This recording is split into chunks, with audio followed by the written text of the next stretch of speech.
Hepinize yepyeni bir videodan selamlar gençler. Bugün çok işinize yarayacağını düşündüğüm bir videoya karşınızdayım. Bugün yeni başlayan YouTube'a yeni başlayanlar ya da hani yeni başlamanıza da gerek yok. Çoğu YouTuber'ın oyunlarda kullandığı veya herhangi bir montaj videosunda kullandığı ses efektlerini bugün sizlere göstereceğim. Benim de arada bir kullandığım, arada bir değil hatta montajlarda aklıma geldikçe sürekli kullanmaya çalıştığım ses efektleri. Bayağı da ünlü. Hepiniz de çoğunuz da zaten YouTube'da çok fazla video izliyorsanız çoğunuz biliyordur bu ses efektlerini.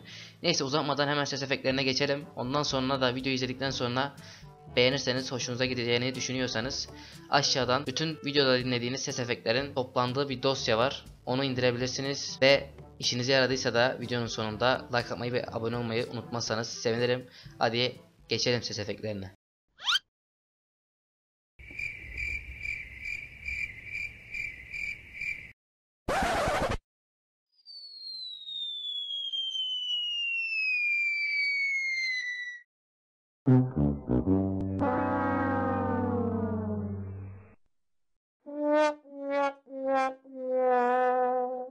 Headshot.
Nope.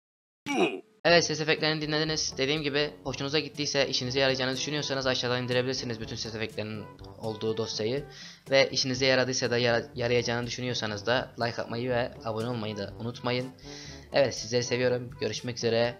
Bu tarz videoların gelmesini istiyorsanız yorumlarda belirtin. Aklımda başka planlar da var böyle sizin işinize yarayacağını düşündüğüm. Evet. Bay bay.